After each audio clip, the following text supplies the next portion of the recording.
और एक बड़ी खबर तेल अवीव से। तेल अवीव में ईरान ने विध्वंसक अटैक किया है। रॉकेट गिरने के बाद जोरदार धमाका हुआ है। शहर के बीच में गिरी है मिसाइल।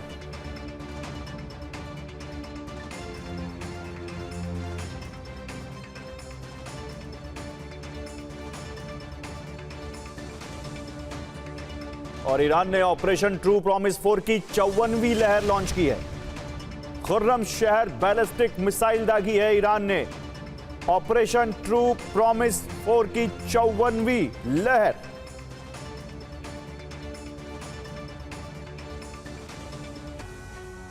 और तेहरान के कम्युनिकेशन सेंटर पर अटैक। अमेरिका ने 3 मिसाइलें दागी तेहरान के कम्युनिकेशन सेंटर पर। यह कम्युनिकेशन सेंटर पूरी तरह तबाह हो गया।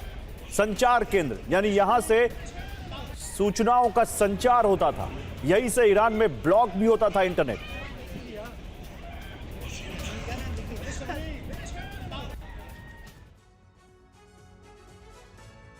तो दुनिया की तेल की नस होर्मुज स्ट्रेट में महायुद्ध की आग भड़का चुकी है। ईरान की एक धमकी ने सुपर पावर अमेरिका और उसके सहयोगियों को सीधी चुनौती दी है। अब ट्रंप ने ऑपरेशन होर्मुज के लिए अपना फाइनल ब्लूप्रिंट बना लिया है। 2500 डेविल डॉग्स मरीन और mini aircraft carrier USS Tripoli अब ईरान में घुसने के लिए तैयार है। जिसके बाद ईरान ने अमेरिका को वार्निंग दी है कि अगर अमेरिका ने होर्मुज में एंट्री की तो खाड़ी के तेल के कुएं राख में बदल देगा। हिम्मत के पीछे उसकी मिसाइल पावर है, जबकि मोसाद और सीआईए का अलर्ट है। ईरान के तर्कश में सिर्फ मिसाइलें नहीं है बल्कि परमाणु बम तक हो सकते हैं।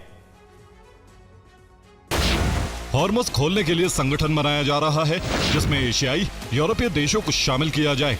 हॉर्मुज स्ट्रेट में mini aircraft carrier USS Tripoli भेजा जा रहा है जिससे अंडरग्राउंड ऑपरेशन शुरू किया जा सके। हॉर्मुज में अमेरिका ने 2500 मरीन कमांडो उतारे हैं जो ऑयल टैंकर पर ईरान के हमले रोकने के लिए तैनात किए गए हैं। और होर्मुज युद्ध का एपी सेंटर बन चुका है जहां ईरान अमेरिका एक दूसरे पर हमले को तैयार है। होर्मुज स्ट्रेट 39 किलोमीटर चौड़ी और 167 किलोमीटर लंबी है। होर्मुज स्ट्रेट में 28 किलोमीटर उथले पानी वाला हिस्सा है जहां हमेशा जहाज फंसने का खतरा रहता है। इसके अलावा होर्मुज में 11 किलोमीटर तक गहरे पानी वाला हिस्सा है। यहीं से सारे जहाज गुजरते हैं। होर्मुज इतना सकरा है कि वहां 2 शिपिंग लेन है जिनकी चौड़ाई 7 किलोमीटर है। पहली इनबाउंड लेन है जो 3.7 किलोमीटर चौड़ी है जिससे फारस की खाड़ी में जहाजों की एंट्री होती है। दूसरी आउटबाउंड लेन है जो वो भी 3.7 किलोमीटर ही चौड़ी है। इससे शिप फारस की खाड़ी से एग्जिट करके ओमान की खाड़ी में आते हैं। इनके बीच में 3.7 किलोमीटर का बफर जोन है जिसे इमरजेंसी में इस्तेमाल किया जाता है। इस वक्त होर्मुज स्ट्रेट में ईरान हावी हो चुका है। वो सी और एरियल ड्रोन से हमले कर सकता है क्योंकि होर्मुज की सुरक्षा करने में अमेरिका नाकामयाब साबित हुआ है।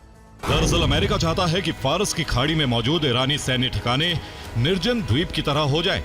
वहां से ईरान का सैन्य डिप्लॉयमेंट हट जाए और अमेरिका ने केश्म द्वीप, मूसा द्वीप, ग्रेटर तुम्स, लेजर तुम्स और सिरी द्वीपों पर हमले कर दिए क्योंकि ईरान ने उन्हें अनसिंकेबल वॉरशिप बना दिया था। फारस की खाड़ी एपी सेंटर बन चुकी है। टारगेट पर ऑयल टैंकर और टर्मिनल है। सबसे पहला टारगेट यूएई पोर्ट है जिसकी बंदर अब्बास बंदरगाह से दूरी 233 किलोमीटर है, जबकि ओमान पोर्ट ईरान से 450 किलोमीटर दूर पड़ता है। सऊदी अरब पोर्ट की बंदर अब्बास से दूरी 800 किलोमीटर है।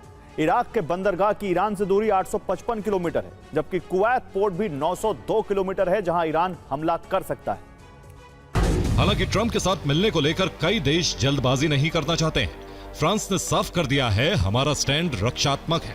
फिलहाल 10 युद्धपोत नहीं भेजे जा रहे हैं। जापान ने कहा है युद्धपोत भेजने की राह बेहद कठिन है, जबकि ब्रिटेन ने कहा है हॉर्मुज में ईरान को मनमानी नहीं करने दे सकते। और तेहरान से बड़ी खबर है। तेहरान में अमेरिका की एयर स्ट्राइक ईरान का अंतरिक्ष अनुसंधान केंद्र तबाह कर दिया। ये देखिए स्पेस रिसर्च सेंटर जिसको यहां पर तबाह कर दिया अमेरिका ने। बमबारी के बाद पूरी इमारत जलकर खाक हो गई। लपटें देखिए कितनी ऊंची उठ रही हैं। यह अमेरिका ने ईरान के स्पेस रिसर्च सेंटर पर हमला किया है। तो ट्रंप ने खर्ग द्वीप पर हमला करके ईरान की तेल व्यवस्था पर दबाव बनाने की कोशिश की। लेकिन मुस्तफा की सरकार ने साफ कर दिया है कि होर्मुज दुश्मनों के लिए नहीं खुलेगा। ईरान का दावा है कि होर्मुज स्ट्रेट उसके नियंत्रण में है और अगर किसी ने जबरन रास्ता बनाने की कोशिश की तो उसके जहाजों को समुद्र में डुबो दिया जाएगा। इसी टकराव की वजह से अरब देशों में चिंता बढ़ गई है, क्योंकि अगर होर्मुज में संकट लंबा चला तो तेल निर्यात की पूरी व्यवस्था हिल जाएगी और हिचकोले तो अभी से खा रही है। ऐसे में अब खाड़ी के कई देश नए रास्तों की तलाश में जुट गए ताकि तेल को बिना होर्मुज के भी दुनिया तक पहुंचाया जा सके। ईरान की रेवोल्यूशनरी गार्ड ने दावा किया है कि हॉर्मुज स्ट्रेट पूरी तरह उसके नियंत्रण में है और अगर कोई दुश्मन देश जबरदस्ती जहाज भेजने की कोशिश करता है तो उसे निशाना बनाया जाएगा।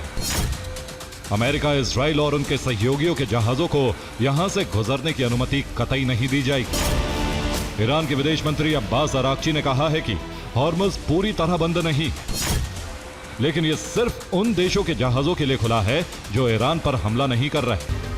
अमेरिकी सेनेटर लिंडसी ग्राहम ने ट्रंप के कदम का समर्थन करते हुए कहा कि खर्ग द्वीप ईरान की तेल अर्थव्यवस्था का क्राउन ज्वेल है। अगर ईरान इस द्वीप से तेल निर्यात की क्षमता खो देता है तो उसकी अर्थव्यवस्था ढह जाएगी। अब समझिए ट्रंप का खर्ग प्लान क्या है। आप स्क्रीन पर खर्ग द्वीप देख रहे हैं और यही वो जगह है जहां ईरान के बड़े तेल टैंक हैं, ईरान की बड़ी रिफाइनरी है और यही ईरान के लगभग सभी बड़े एक्सपोर्ट टर्मिनल मौजूद हैं। यानी खर्ग ईरान की तेल व्यवस्था का सबसे अहम केंद्र है। अमेरिका का दबाव साफ है, अगर होर्मुज नहीं खुला तो खर्ग द्वीप के तेल इंफ्रास्ट्रक्चर को निशाना बनाया जाएगा और ईरान की अर्थव्यवस्था को पूरी तरह बर्बाद कर दिया जाएगा। लेकिन दूसरी तरफ ईरान की चेतावनी भी उतनी ही सख्त है। स्क्रीन पर होर्मुज के आसपास की तैनाती देखिए। समुद्र में IRGC नेवी की पेट्रोल बोट्स यानी ईरान की नौसेना, तट पर मिसाइल साइलो और समुद्री रास्ते में खड़े तेल टैंकर। ईरान का दावा है कि होर्मुज पूरी तरह उसके नियंत्रण में। अब अमेरिका, इजराइल और इन दोनों देशों के सहयोगियों के जहाजों को किसी भी कीमत पर यहां से गुजरने की अनुमति नहीं दी जाएगी। अगर किसी ने जबरन रास्ता बनाने की कोशिश की तो उस पर हमला होगा। अब्बास अराक्ची ने अरब देशों से कहा है कि अमेरिकी सुरक्षा का छाता छेदों से भरा साबित हुआ है। अब्बास अराक्ची ने कहा है कि जो अमेरिका इस इलाके का पहरेदार बनने की कोशिश करता था, अब वही दूसरों से हॉर्मुज सुरक्षित कराने की मदद मांग रहा है। तेहरान ने क्षेत्र के देशों से भी अपील की है कि वे बाहरी ताकतों को इस इलाके से बाहर निकालें, क्योंकि ईरान के मुताबिक असली टकराव क्षेत्रीय देशों के बीच नहीं बल्कि विदेशी दखल की वजह से पैदा हुआ है। और अब समझिए अरब के देशों के पास होर्मुज का विकल्प क्या है। गल्फ देशों में कम से कम 3 ऐसे तेल रूट पर तेजी से काम चल रहा है जिन्हें होर्मुज का विकल्प माना जाता है, यानी जहां से होर्मुज को बाईपास करके अरब देशों के तेल का व्यापार हो सकता है। पहला वैकल्पिक तेल रूट देखिए, यह है किरकुक से जयहान पाइपलाइन। यह पाइपलाइन उत्तरी इराक के तेल क्षेत्रों से निकलकर तुर्की के जयहान पोर्ट तक जाती है और वहां से सीधे भूमध्य सागर तक तेल पहुंच सकता है। यानी अगर यह रूट पूरी तरह सक्रिय हो जाए तो इराक का तेल फारस की खाड़ी में आए बिना, होर्मुज से गुजरे बिना यूरोप और दुनिया के दूसरे बाजारों तक पहुंच सकता है। अब मैप पर दूसरा तेल रूट देखिए, यह प्रस्तावित बसरा से अकाबा पाइपलाइन है। यह इराक के दक्षिणी तेल क्षेत्रों से निकलकर जॉर्डन के अकाबा पोर्ट तक पहुंचने की योजना है और वहां से जहाज लाल सागर के रास्ते निकल सकते हैं। इसका मतलब यह हुआ कि तेल को होर्मुज और फारस की खाड़ी के जोखिम भरे रास्ते से बचाकर सीधे रेड सी के रास्ते भेजा जा सकता है। और अब तीसरा तेल रूट देखिए, यह सऊदी अरब की रणनीतिक ईस्ट वेस्ट पाइपलाइन है जो अब कैक के तेल डिपो से निकलकर पश्चिमी तट पर यानबू पोर्ट तक जाती है। यह पाइपलाइन सऊदी अरब को यह क्षमता देती है कि वो फारस की खाड़ी को पूरी तरह बाईपास करके तेल को सीधे लाल सागर तक पहुंचा सके। इन वैकल्पिक रूट्स की कुल क्षमता लगभग 5 से 7 मिलियन बैरल प्रतिदिन यानी करीब 50 से 70 लाख बैरल तेल हर रोज भेजने की क्षमता है। यानी अगर होर्मुज में संकट लंबा चला तो यही पाइपलाइनें मिडिल ईस्ट की तेल सप्लाई को जिंदा रखने का सबसे बड़ा सहारा बन सकती है। और अमेरिका ईरान की जमीन पर हमले करता है, लेकिन ईरान अमेरिका में हमले कर दे, यह मुमकिन नहीं। यही वजह है कि ईरान उन ठिकानों को टारगेट कर रहा है जहां से अमेरिकी सैनिक ईरान पर हमला कर रहे हैं। ईरान ने साफ कर दिया है कि अरब देशों से उनकी दुश्मनी नहीं है, लेकिन आत्मरक्षा के लिए अमेरिकी ठिकानों पर हमले जरूरी हैं और वो अरब देशों में मौजूद हैं। खर्ग द्वीप पर हमला करने के लिए अमेरिका ने यूएई की जमीन का इस्तेमाल किया, इसलिए अब ईरान के बदले वाले एक्शन में यूएई टॉप टारगेट पर है। खर्ग में हुई तबाही का इंतकाम लेने के लिए ईरान यूएई में बड़ी तबाही लाने जा रहा है। अमेरिका ने यूएई के बंदरगाहों का इस्तेमाल किया। अमेरिका ने हमले के लिए तटों का इस्तेमाल किया। अमेरिकी सैनिक यूएई में कई जगहों पर छिपे हुए हैं। ईरान ने दुबई के जेबेल अली पोर्ट, अबू धाबी के खलीफा पोर्ट और फुजैरा पोर्ट को निशाना बनाने की धमकी दी है। फुजैरा पोर्ट पर हमलों की शुरुआत भी कर दी गई। यूएई ने शनिवार को 9 बैलिस्टिक मिसाइलों के प्रहार को नाकाम कर दिया। इसके अलावा ईरान के 33 ड्रोन भी मार गिराए हैं। ईरान के विदेश मंत्री अब्बास अराक्ची ने धमकी दी है कि अगर ईरान के ऊर्जा ठिकानों को निशाना बनाया गया तो वो क्षेत्र में अमेरिकी कंपनियों पर हमला करेगा। उन कंपनियों को भी निशाना बनाया जाएगा जिसमें अमेरिका की हिस्सेदारी है। अब तक यूएई में 294 बैलिस्टिक मिसाइलें गिराई जा चुकी हैं। 15 क्रूज मिसाइल और 1600 ड्रोन हमलों को भी नाकाम किया जा चुका है। यूएई में ईरान के हमले के बाद से फुजैरा तेल टर्मिनल से तेल निर्यात रुक गया है। फुजैरा पर ड्रोन हमले के बाद लगी आग को बुझाने की कोशिश चल रही है। फुजैरा के करीब नए सिरे से एयर डिफेंस की तैनाती की गई। और ईरान की बौखलाहट की सबसे बड़ी वजह उसके खर्क द्वीप पर हुआ हमला है। रिपोर्ट के मुताबिक अमेरिकी हमले में 90 ईरानी सैन्य ठिकाने नष्ट हो गए। खर्क द्वीप पर तैनात मिसाइल लॉन्चर और वहां मौजूद मिसाइल का गोदाम भी नष्ट कर दिया गया है। द्वीप पर होर्मुज में लगाने के लिए समुद्री माइंस लाई गई थी। अमेरिका ने उसे भी नष्ट कर दिया। ट्रंप ने दावा किया है कि इन हमलों के दौरान ईरान के तेल ठिकानों पर हमले नहीं किए गए। खर्क द्वीप का बदला लेने के लिए ईरान लगातार अमेरिकी बेस को निशाना बना रहा है। आईआरजीसी ने दावा किया है कि यूएई में अल दफरा एयरबेस पर हमले किए गए। इसके साथ ही कतर में अल उदैद एयरबेस को भी निशाना बनाया गया। बहरीन में शेख ईसा एयरबेस पर भी हमले किए गए हैं। ईरान ने सभी जगह हमलों को कामयाब बताया है। एरबिल में अमेरिकी सैनिकों के ठिकानों पर हमले हुए। सऊदी के रियाद में अमेरिकी बेस पर हमले किए गए। बगदाद में ईरान के कई हमलों को नाकाम किया गया। और ईरान के इंतकाम का सिलसिला जारी है। रिपोर्ट के मुताबिक बगदाद में विक्टोरिया सैन्य बेस पर ड्रोन से हमला किया गया। ड्रोन हमले के बाद बेस में आग लग गई। बगदाद में हमले के लिए ईरान ने एक विद्रोही गुट की मदद ली है। सैन्य ठिकाने पर मौजूद अमेरिकी सैनिकों को टारगेट बनाया गया। इराक में विद्रोही संगठन की मदद ली गई तो वही हिजबुल्लाह की मदद से इजराइल पर हमले करवाए जा रहे हैं। इजराइल की राजधानी पर लेबनान से रॉकेट प्रहार कराए गए। इजराइल में कई धमाके हुए। इजराइल के होलोन शहर में भी हमले किए गए। सऊदी में प्रिंस सुल्तान बेस पर हमला कामयाब रहा। रियाद में भी ईरान ने ड्रोन से हमला किया। अल खर्ज बेस पर भी हमले की कोशिश जारी है। ईरान के खिलाफ जारी अमेरिका और इजराइल के बारूदी अभियान ने संपूर्ण अरब को संकट में डाल दिया है। ईरान पर भीषण हमले हो रहे हैं और ईरान भी विनाशकारी जवाबी हमले कर रहा है। यानी युद्ध में दोनों ही पक्ष रुकने का नाम नहीं ले रहे। लेकिन अब ईरान उस रणनीति के तहत बारूदी कार्रवाई शुरू कर रहा है जिसमें अमेरिका के पास एक ही रास्ता बचेगा, अरब से आउट होना, बाहर निकलना। आखिर क्या है ईरान का वो मास्टर प्लान जो अरब से अमेरिका को बेदखल कर देगा? अब आपको मैं इस रिपोर्ट में दिखाता हूं। ईरान ने अल्टीमेटम दे दिया कि अमेरिका अपनी कंपनी समेट ले, वरना उन्हें मलबे में तब्दील कर देंगे। ऑपरेशन ट्रू प्रॉमिस 4 49वीं लहर का कहर।